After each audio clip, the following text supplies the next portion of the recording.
Bismillahirrahmanirrahim. Wawadhib ala salatil witri, jagalah salat witir, wal duha, dan juga salat duha. Udah kita jelasin. Kalau di pondok antum salat duha mungkin takut dita'zir, ntar dipukul. Tapi kalau keluar ente mau duha, ente mau kagak duha, nggak ada yang nazir ente. Kayak santri pulang ke rumah nih bulan puasa, ente mau salat duha gak? Udah nggak usah dah, ente udah bebas. Kayak ana sekarang, ana mau salat duha ataupun nggak salat duha, siapa yang mau takzir ana? Ustadz pondok mau salat duha mau kagak salat duha, siapa yang mau takzir? Siapa yang mau takzir? Udah nggak ada takzir, terus gimana beb? Itu udah kembali sama ilmu mereka masing-masing. Kalau ilmunya manfaat, mereka sholat duha. Kalau selama di pondok itu dibiasain terus istiqomah, terus sadar, punya kesadaran diri, anak mau sholat duha, dua rakaat, ya Allah, 4 rakaat, 2 rakaat. Sayang banget, ente udah tahu ilmunya terus ente nggak amalin. Sayang banget. Jadi yang dipukul, yang disuruh itu masih yang belum punya kesadaran. Tapi kalau punya kesadaran, nggak perlu dipukul, nggak perlu disuruh. Hatta di luar nggak ada ustadz di sholat duha.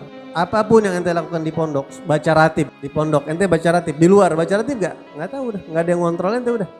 Tapi kalau ente punya ilmu manfaat, ente punya kesadaran, al ilmu yahrusuk, ilmu itu menjaga kamu, kata Imam Ali, menjaga kita. Oh iya, baca ratib, ya sholat duha, sholat ini, baca ini. Ana sendiri di luar, ana bilang kalau ana nggak punya kesadaran, udah ana nggak baca apa-apa di luar, mau ngapain? Lah nggak baca ratib, nggak sholat duha, nggak mau ngajar. Kalau ana nggak punya kesadaran, udah diam aja, mau ngapain? Kesadaran itu penting. Ya Allah, sampai kapan mau begini? Nggak baca Quran. Ana nggak baca Quran, siapa yang menegur ana? Ente kira-kira nanti kalau udah besar punya gak perasaan seperti itu? Akhirnya nggak baca Quran puluhan tahun, cuma Ramadan doang ala kadarnya. Sampai kapan mau kayak begitu? Sampai kapan kita nggak mau sadar untuk ente buat ente keuntungannya, gitu ya? Ini dijaga dari kecil. Wa ihya ma bainal isya'ain, dan menghidupkan. Ihya menghidupkan. Maksudnya menghidupkan ini apa? Menghidupkan dengan ibadah. Ma bainal isya'ain, antar sesuatu waktu antara dua isya, yaitu maghrib dan isya. Al-Habib Abdullah Al-Idrus Al-Akbar, beliau mengatakan al-kunuz, kullul kunuz ihya ma bainal isya'ain. Harta pusaka, waktu yang paling mahal, waktu yang paling istimewa diantaranya adalah menghidupkan antara maghrib dan isya.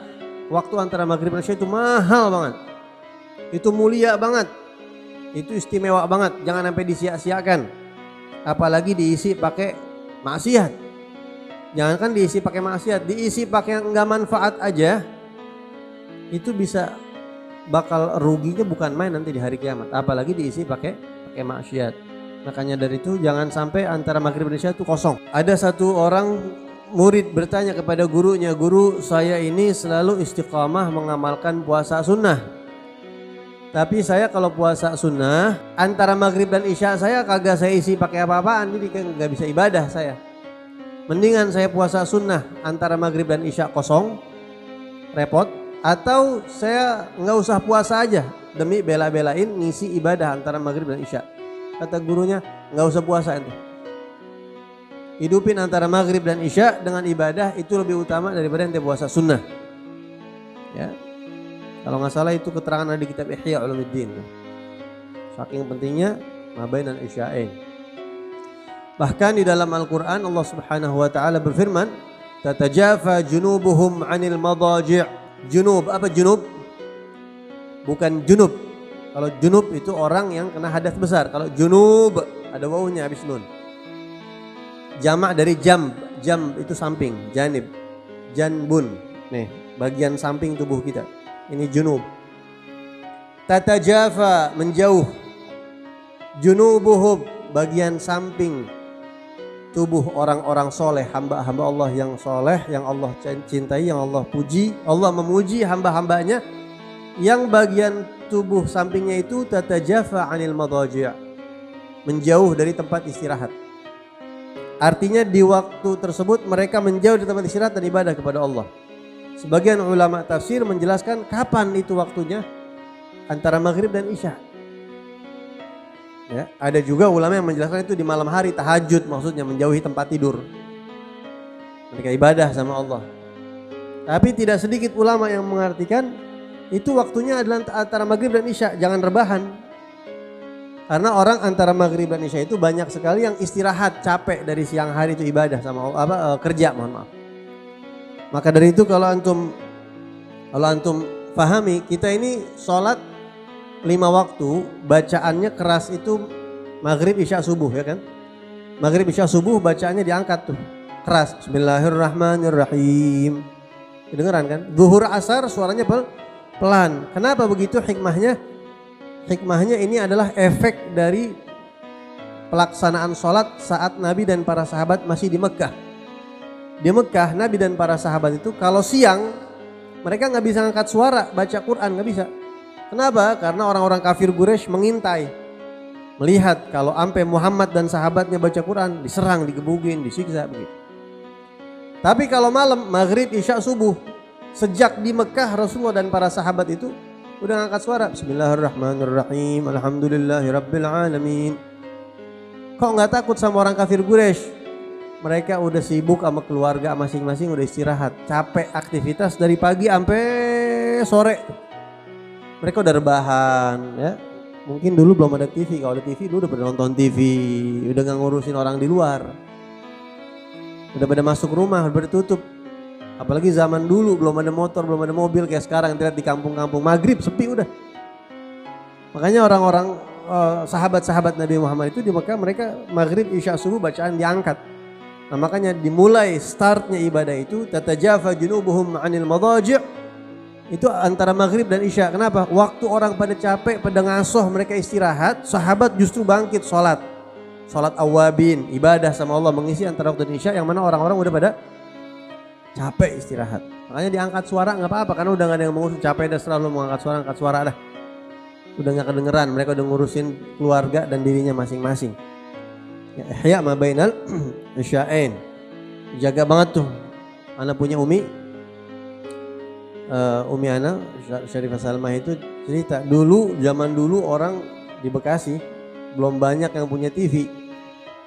Belum banyak orang yang punya televisi ya dulu. Orang tuh cuma orang-orang kaya aja yang punya TV. Dulu kalau orang punya TV tuh sekampung nonton di rumah dia. Kayak layar tancap kalau sekarang begitu. Nah dulu Umi Ana minta beliin TV sama nenek beliau, sama jidah beliau. Namanya Hubabah Fatmah binti Muhammad bin Muhsin Al-Attas. Anak dari Habib Muhammad bin Muhsin Al-Attas yang makamnya di Gubah Bekasi itu. Manggilnya ibu dulu. Bu beli TV dong bu. Kita bu di sini bu beli TV. Kata Umi boleh, kata Jidah Fatmah boleh tapi dengan syarat dari maghrib matiin gitu. Gak boleh disetel, setelnya siang aja. Gitu. Jadi dulu itu bukan ulama, artinya Hubabah Fatmah ini ya anaknya Habib Muhammad bin Muhsin, anaknya orang soleh, anaknya wali Allah ya.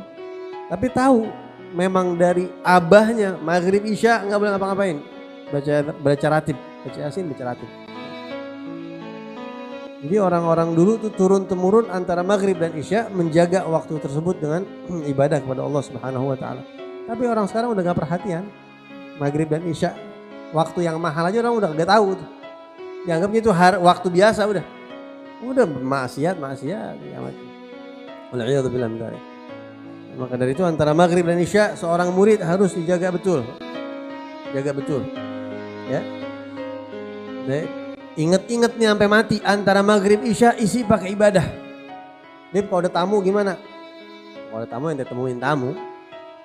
Tapi ada kalau ada tamu temuin tamu. Kalau ada sahib ikhwanak datang temuin, ajak ngomong.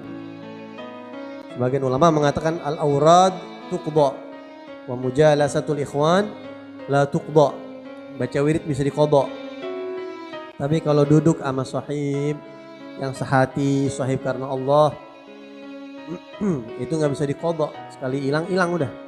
Hanya seringkali para ulama, para habaib, para aulia itu meninggalkan waktu wirid mereka demi nemuin tamu yang memang tamunya mereka tahu memang orang soleh, orang baik, apalagi kalau tamu diterima pasti ya.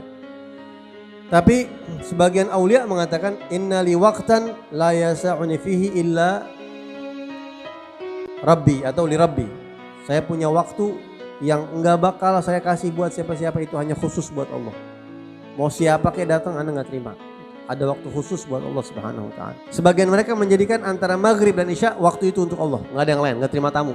Makanya sering kita kalau ketemu rumah orang-orang soleh Beliau nggak terima tamu dari jam sekian sampai sekian. Seperti Habib Abu Bakar Segaf Gresik. Udah sama Allah, ada waktu tertentu sama Allah. Seperti Habib Saleh bin Muhsin. Aulia-aulia semuanya begitu. Wa kun, dan jadilah syadidal hirsi. Ya, orang yang syadid, hirs, semangat, sangat semangat. Ala, untuk amarah, memakmurkan, meramaikan, menghidupkan. Ma ba'da salati subhi ila tulu'. Waktu ma, sesuatu waktu setelah sholat subuh sampai tulu', sampai terbitnya matahari. Wa ma ba'da sholatil asri ilal ghurub, dari asar sampai maghrib. Fahadhani, maka dua ini, waktani, waktu ini, syarifani, dua waktu yang mulia. Tafiyud, apa tafiyud? Ngucur. Fihima, di dua waktu tersebut. Minallah, dari Allah Subhanahu wa taala, al-amdad, berbagai macam anugerah batin. Pemberian-pemberian yang kagak kelihatan mata. Buat siapa? Alal mutawajjihin, atas orang-orang yang menghadap ilaih kepada Allah. Minal ibad, dari kalangan hamba-hambanya. Jadi ada waktu-waktu dalam satu hari itu yang memang sangat mahal dan antum perlu jaga. Ba'da subuh, ba'da asar, ba'da maghrib,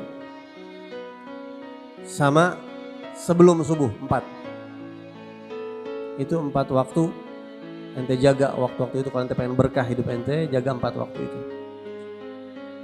Bahkan sebagian ulama mengatakan, siapa orang yang masa lalunya berlalu dalam sia-sia. Dulu ente sering pakai waktu buat yang gak ada manfaatnya, nyesel banget. Gimana ya supaya ana bisa menyusul kekosongan itu? Kata ulama, isi 4 waktu tadi itu. Maka kekurangan-kekurangan yang di masa lalu akan tertambal, kata ulama. Sebelum subuh, ba'da subuh, ya, ba'dal asr, ba'dal maghrib. Nah, itu waktu-waktu yang sangat dimuliakan oleh Allah Subhanahu wa taala.